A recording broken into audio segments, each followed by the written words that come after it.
Welcome to the SBI Podcast, offering CEOs, sales and marketing leaders ideas to make the number.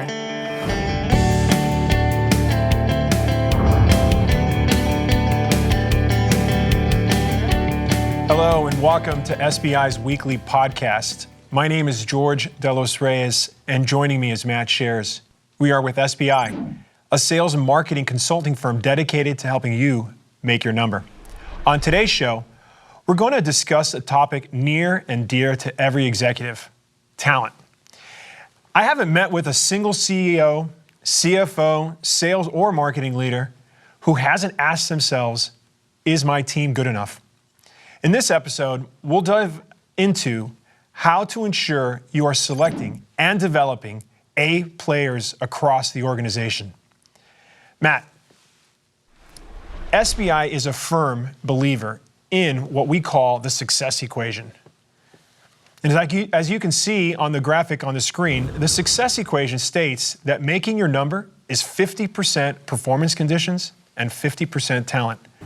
Performance conditions is the environment you put your people in, the tools you equip them with, and the processes you develop to help them do their job.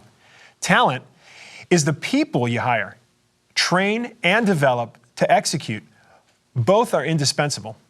Organizations can only succeed in the marketplace if they place the right talent in the right performance conditions. But with weak talent, even the ideal conditions result in below performance conditions.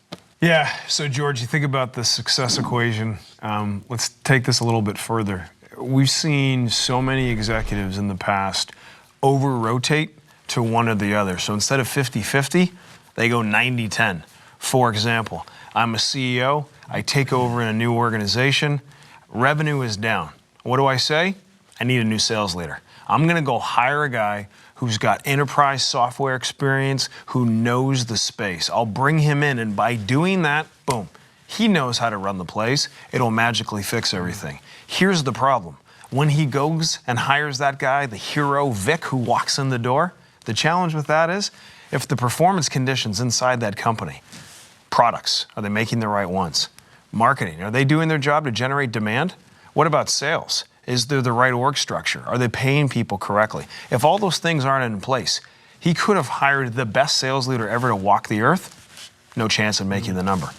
Let's go the other direction. That same CEO, right, walks in and says, you know what? We've got to overhaul and put all these conditions in place for everybody to be successful. We have a great product management process. We're executing agile. I've got great marketing processes. We've got all this capability in sales. The problem is if you don't have the right people that can take those performance conditions and action them to bring revenue to life, once again, you end up getting frustrated, you end up missing your number. So the two have to work in concert, George. Absolutely, a clear example that it truly is a 50-50 equation. We recently interviewed Steve Byers on the SBI podcast, and Steve is the Chief Human Resources Officer for Amex, a division of Harman. In the interview, Steve discusses with our CEO, Greg Alexander, the importance of finding the right people who can execute the company's strategy and what to do in the event the current players cannot. And let's listen in on the conversation. So the situation that I'm referring to is, we have a corporate strategy, and the person who's leading the sales team and the marketing team has to execute against that strategy. And we're questioning at this point, does that person's particular skill set line up with what it is that we need at this moment in time? So have you seen this over your long career? And if so, what advice would you offer the audience?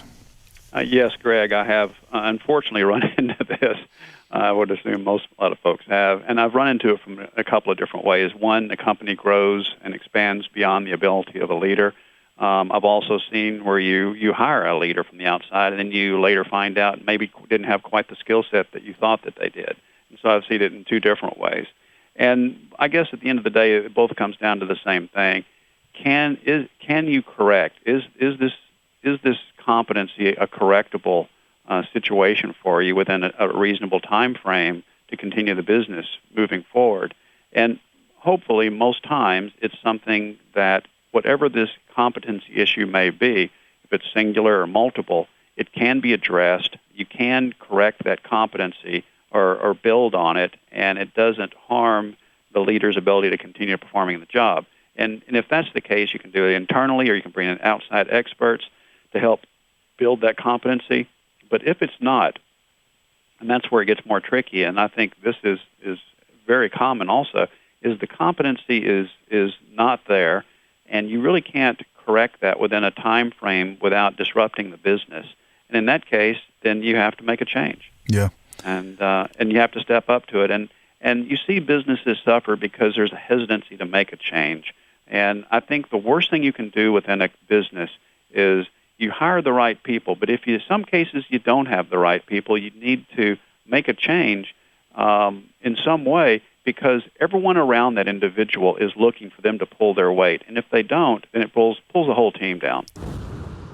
So as you can hear from the interview between Steve and Greg, that sometimes the current people on the bus aren't able to get us to our goals, right?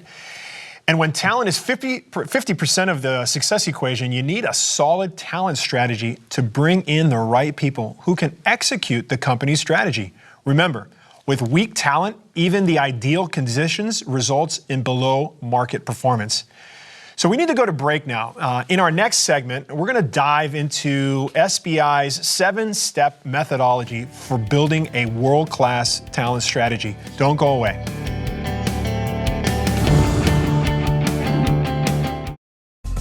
Each day, you receive hundreds of emails, tons of text messages, countless telephone calls, and sit in too many meetings. How do you find ideas to make the number with all this noise?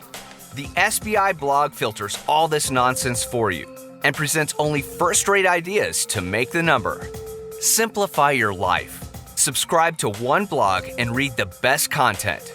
Go to salesbenchmarkindex.com and subscribe today.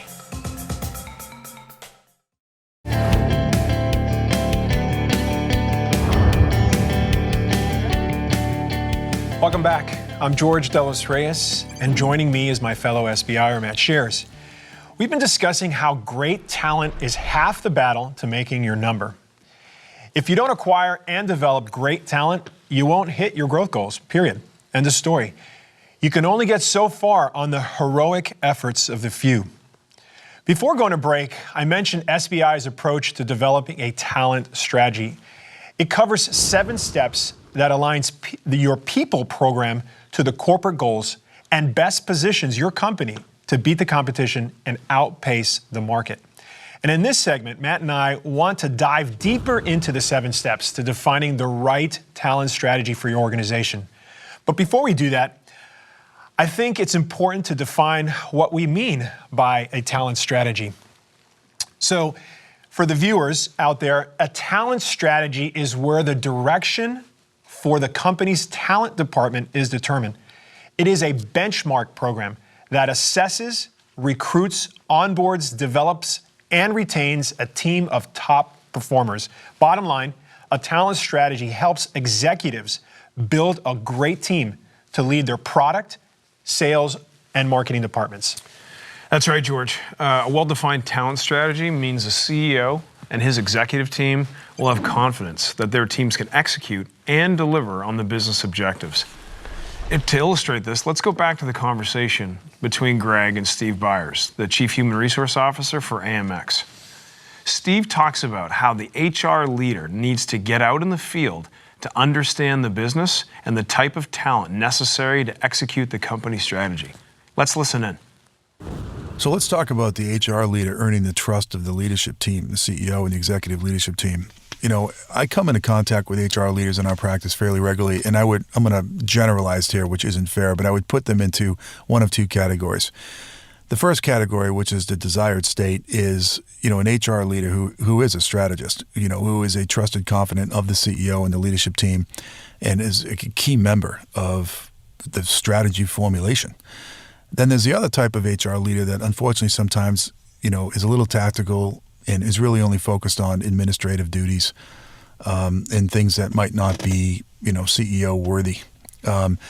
Everybody, all the HR leaders that I work with want to be in the first camp. They want to be that, you know, trusted right-hand person and that strategist, but they have a hard time getting there. So you've been doing this for 32 years, and clearly you're a strategist. How'd you go from tactician to strategist in the role of HR? Well, I try and build my teams to be strategists also, and I guess I wound up by default because I never planned to be an HR leader. I started out my career in a management rotation program at Texas Instruments, where I worked in all the functional areas and gained skills in each of the areas. And from that, I stay involved in all areas of the business, although I've wound up being in HR as my functional area of expertise.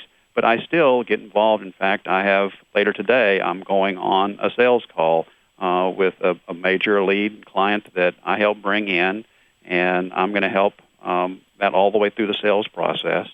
I also am going to be sitting in this afternoon also with one of our R&D projects, trying to move a product forward. And I encourage those folks who work for me, when they first begin working for me on the HR teams, to do exactly the same thing. Understand the business. Go out and become involved in the business. Learn the business. Whether it's a service or a product, go out and become part of it.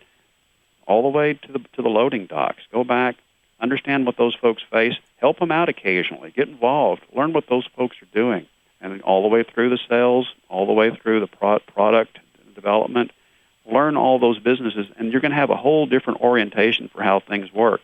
And by another way of looking at it also is, I found very, very valuable, if you're sitting in headquarters and you have all this information around you, you see all the decision makers, and you have that environment around you, don't just spend time in headquarters. Get out in the field.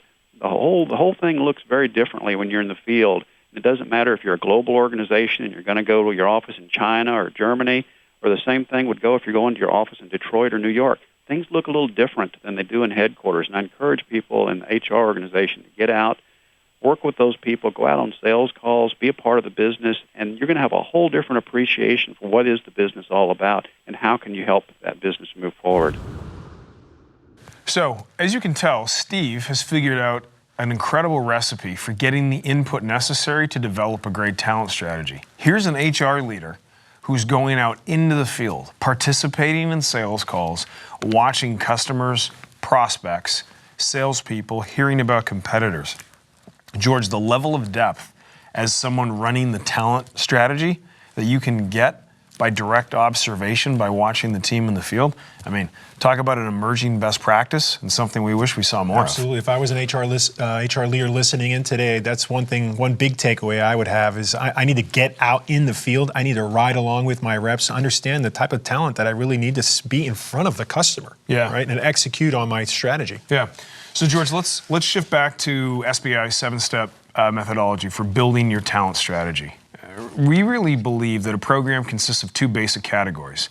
There's how to select the right talent, and then there's how to enable the talent. The 7 steps in order are profiles, assessments, sourcing, hiring, onboarding, talent development, and succession planning, of which we're going to explore each one of these in detail. So as we look at and unpacking each one of these, let's start with profiles. So profiles is about developing the profile of an A player in each revenue growth role. You need to define the profile for a top performer. This is the foundation for a great talent strategy. The problem is that in many organizations, rarely do functional leaders agree on the definition of an A player. Therefore, HR tries to satisfy each open position with the unique needs of the hiring manager. This process is not sustainable or scalable, and it leads to larger variations in performance. Todd Sion, the Chief Revenue Officer at Rackspace, caught up with Greg on SBI TV recently. Let's listen to what Todd has to say about building an A-player profile.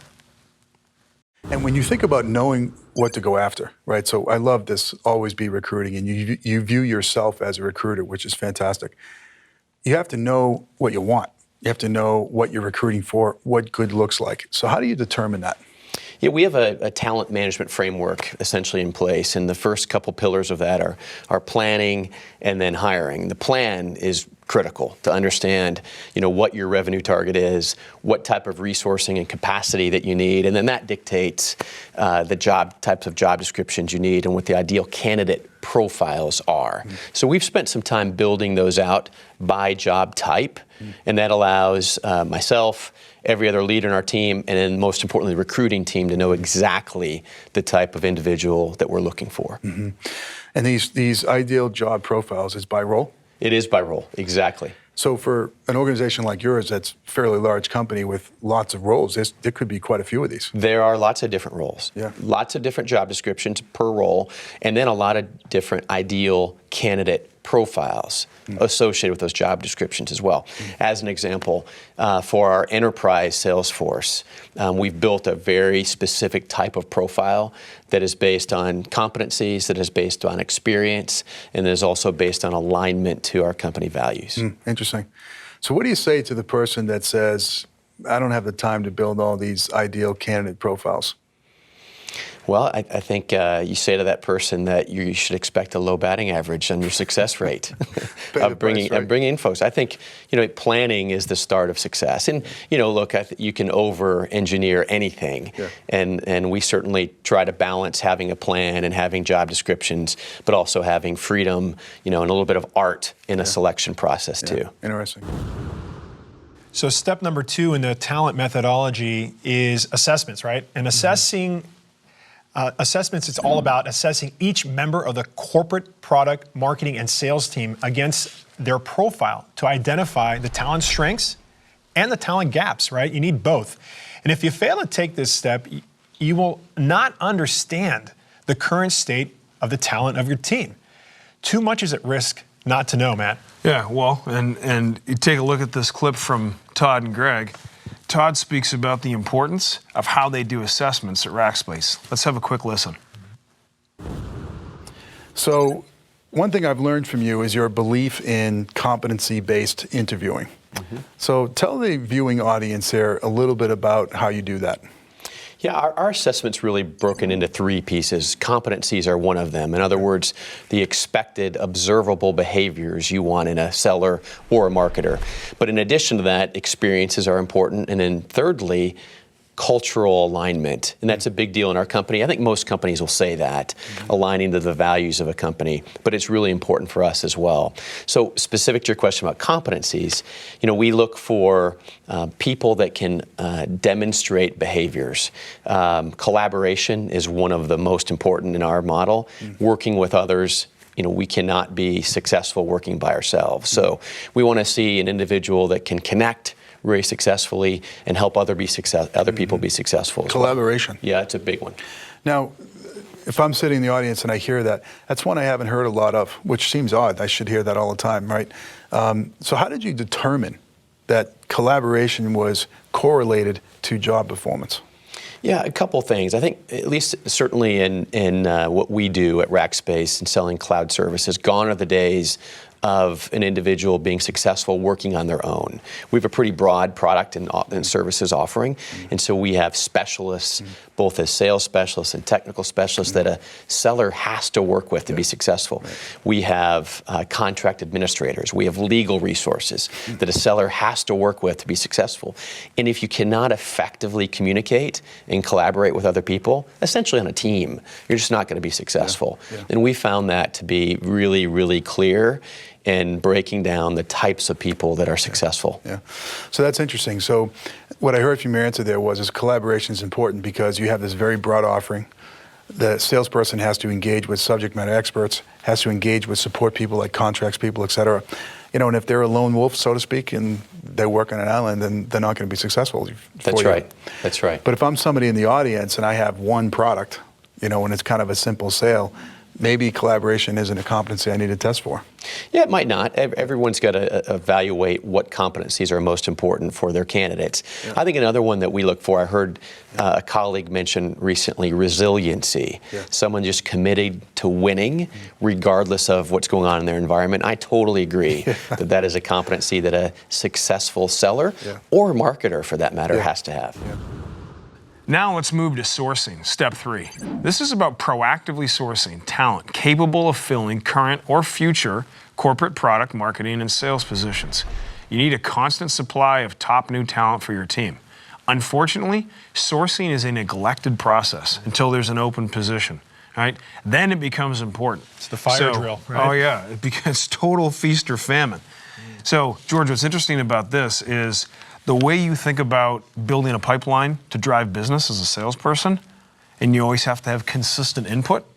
We believe that that same level of consistency sits with sourcing. Todd and Greg have a great example here of what they do at Rackspace to maintain consistent activity at the top of the funnel. Let's have a listen. Okay, so our benchmarks say the following. It's about 150 resumes that are submitted for a job. 30 pass the initial screen, 8 pass the telephone interview, 4 get exhaustive, what we call top grading interviews, and 1 gets the job. Okay, so if you think about this as a funnel, Right. 150 to 30 to 8 to 4 to 1. Mm-hmm. I'm going to put you on the spot here. Are your numbers different than that or similar to that? They're directional, and actually it depends by job. You know, there's some job functions like systems engineers that there are fewer people in the marketplace that really are qualified to technically align to that job. Yeah. Whereas, a seller, not that selling, being a quota carrier is any more difficult, but there's probably a broader portfolio of people that could align to that type of job. So as an example, a field sales executive for us, an enterprise focused leader, similar, we probably go through about 100 resumes 100? to get down to about 30 phone interviews that take us down to that's initial phone screens. Yep. To take us down to 15 phone interviews, gets us to about 5 in-person final interviews to 1 Interesting. candidate. Yeah. So those are pretty close. Mm-hmm. Yeah. In fact, the middle to the bottom funnel numbers are almost identical. The only difference is you start with 100 and we're starting about 150. And the technical jobs will start with a much broader set at the top of the funnel in order to get down to that 1. We have a couple extra steps for technical hiring as well. They have to prove their technical competence. Correct. Yeah, I got it. Interesting. Correct. Okay. So we've been through defining profiles for the role. We've been through assessing whether you got the right talent for that role and for that profile. We talked about sourcing. So step number 4 is actually hiring that talent, right? Yeah. You know, and hiring the top talent to actually execute your strategy. And the typical hiring process is antiquated and delivers little value, Matt. Hiring managers need to test candidates in ways that mimic the daily experience of the job, right? It's great to say that I can rip it 350 yards right down the middle of the fairway, and that's one thing. And the other thing is actually put a club in the guy's hand with a bucket of balls and say, hey, let's see you do it. And if that was you, I would see something completely different than what you just described. So that's probably pretty good. Touche, man, touche. So without that, hiring decisions are made on gut feelings, right? And we see that way too often, which may or may not work out once the candidate comes on board. So stop guessing, right? Develop an interview process that weeds out everyone except your A players. Yeah. So Todd and Greg, they have a great story here how at Rackspace they've been able to look at a value proposition by role and test people against that value proposition, how close or far away they are. Talk about an emerging best practice. Let's have a listen. Just as you're going to market with a product or service, if you don't have a strong value proposition that's really clear, you're not going to be successful in the market. I think it's the same in recruiting. If you don't have a strong, clear value proposition for, level A talent in any company, I think you're going to struggle. So starting with myself, all of our leaders, it's really important that we understand what a value prop for an employee is, and ensuring that our recruiting team knows that as well. I'm a sales guy by nature, and I like my chances when I have a chance to sit down with a candidate and explain why I joined the company and why they should consider doing the same thing. Yep. So that's interesting, a value proposition for each job. Absolutely. I think there's a general value proposition for a career. At Rackspace, certainly that's the case. And then, specific jobs align to that general value proposition. As we walk through the first 4 steps of SBI's 7-step methodology, I was reminded of a podcast interview with John Pierce, global HR leader for Zebra Technologies. In it, John describes in succinct terms the role HR must play in acquiring the right talent. So let's start with that. And my first question for you, John, is what role does HR play in supporting sales specifically to fill the top of the funnel with enough talent and enough candidates? Well, obviously HR plays a direct role in that front. HR works alongside the sales leadership team in trying to structure overall org design and align with the business strategy in a way that makes sure that we have the right skills and abilities to drive business strategy. And so HR, we dive in heavy duty in helping to define where the talent pools exist, where they're needed, and the numbers that are required, and help also build out a plan for the competency models that are required, and work hand in hand with the sales team to then identify candidates, source those candidates, bring them into the mix, get the right people on board as quickly as possible, and then get them engaged as quickly as possible. You know, something John mentions bears repeating, Matt. He says the HR function must, quote, align with the organization in a way to make sure we have the right skills and abilities to drive business strategy, unquote. Yeah. Well, think about this. We just heard from Todd about how they were executing at Rackspace, those 4 steps through the lens of somebody running the revenue engine. So despite the fact that John works at a different company, those 2 guys, if they were in the same place, seem like they're in complete alignment, and they're philosophically looking at it correct, which is the fact that the HR leader and the sales leader have to be working in sync and being on the same page to drive this process. Absolutely. Absolutely. Well, we need to go to break now, but when we come back, we will wrap up the 7-step process and discuss what you need to do to ensure your team is constituted with A-player talent.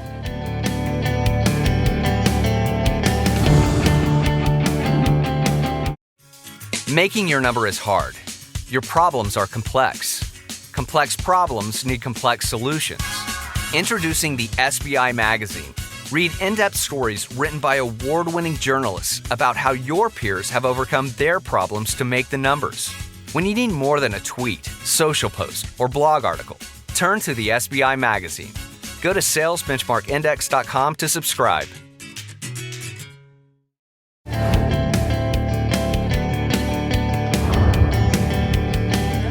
Welcome back. I am George Reyes, and I'm joined by my colleague Matt Sharrers. We've been talking about the importance of acquiring and developing great talent. Specifically, we've been going through SBI's 7-step approach to building your talent strategy and filling your team with top talent. So Matt got us through number 4, and in this final segment, we want to cover the remaining steps. So step number 5 is onboarding.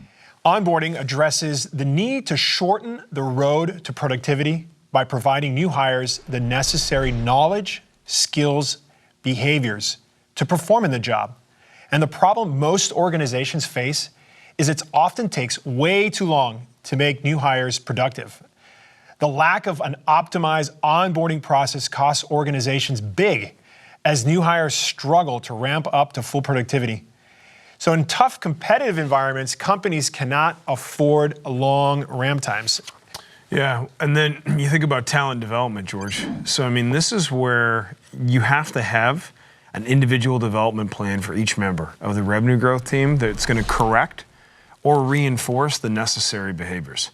If you want to keep pace with the market and stay ahead of the competition, you need to constantly develop your talent. And oftentimes, people love the annual reviews, right? But the problem is that's an event.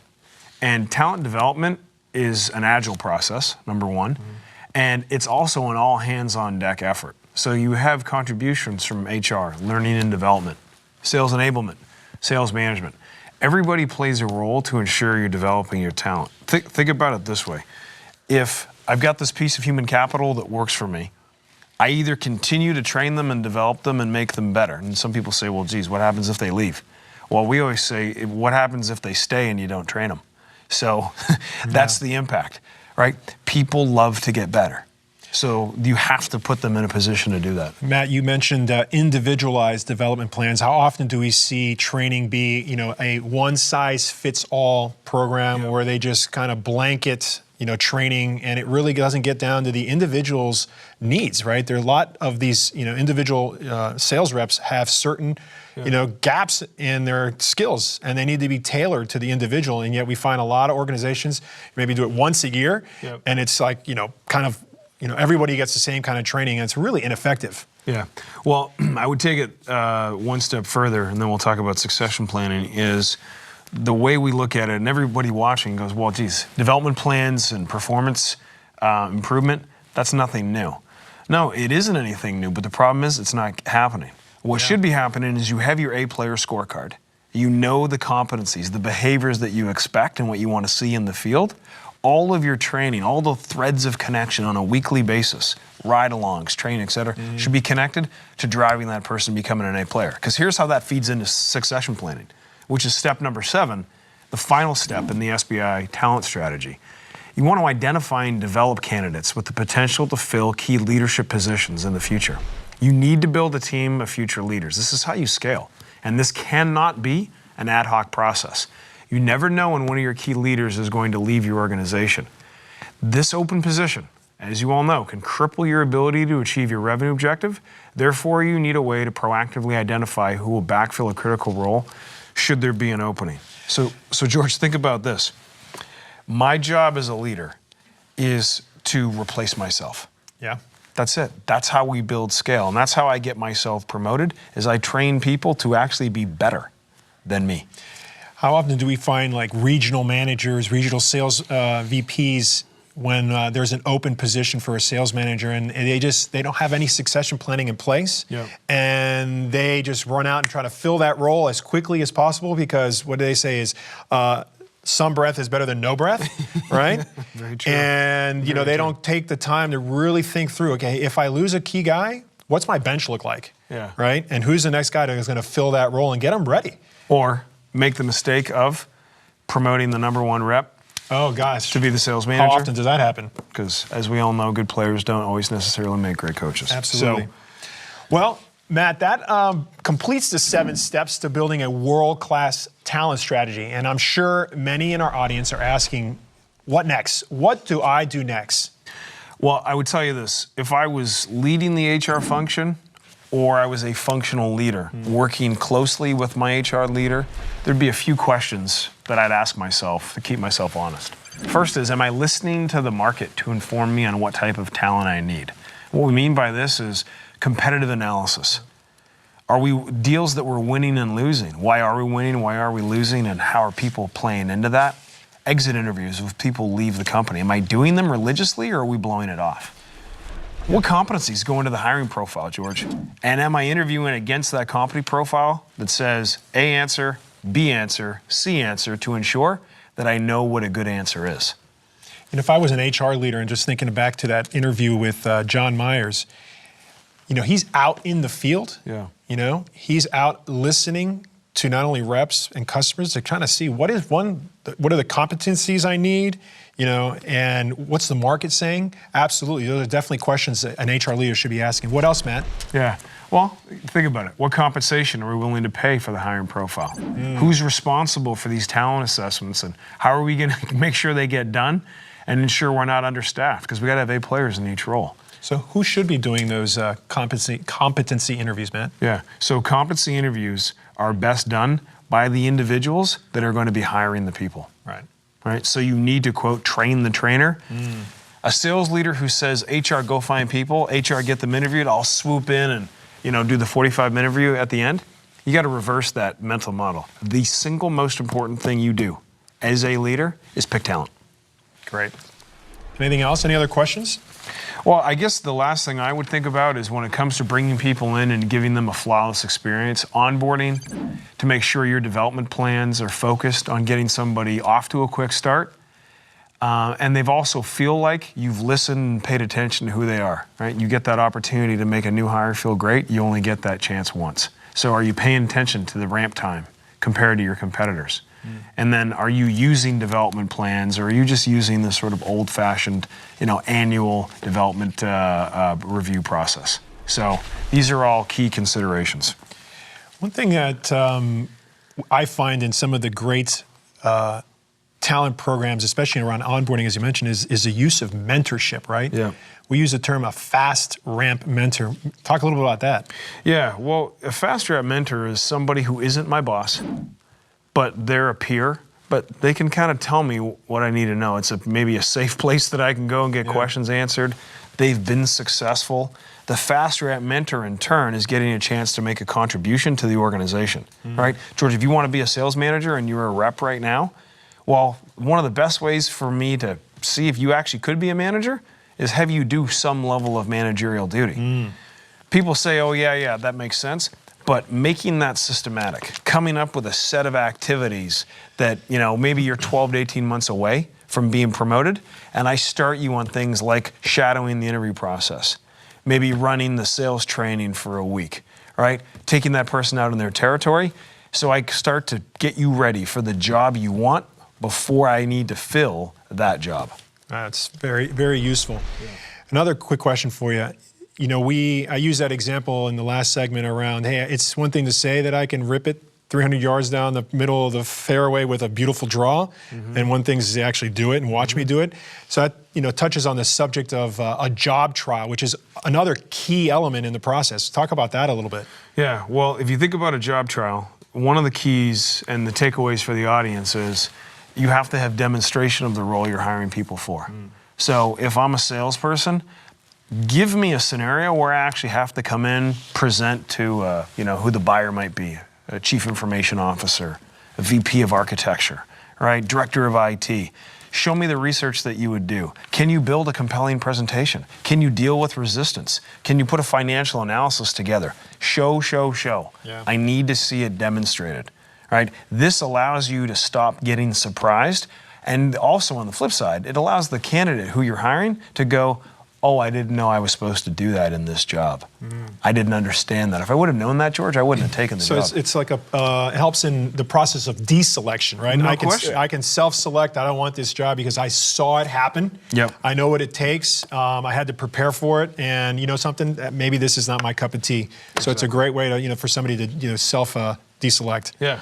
Well, it comes back to our success equation, really. I mean, that's what this is about. It's 50% performance conditions, and it's 50% talent. So if you're an HR leader, you can't work in a silo. And most HR leaders know that they support the leaders of the other functions. The key is how you support them, and in turn, the other leaders, how you're leveraging HR to drive and execute that talent strategy, George. Well, this has been a great conversation, Matt, but unfortunately, we run out of time. But I would like to thank you, our viewers, for tuning in. If you enjoyed this show, I suggest you subscribe to SBI TV at salesbenchmarkindex.com/TV, or you can find us at our SBI YouTube channel. We have some outstanding guests confirmed for future episodes that I know you're not going to want to miss. So until then, Matt and I wish you the best of luck as you try and make your number. This has been the SBI Podcast. For more information on SBI services, case studies, the SBI team and how we work, or to subscribe to our other offerings, please visit us at salesbenchmarkindex.com.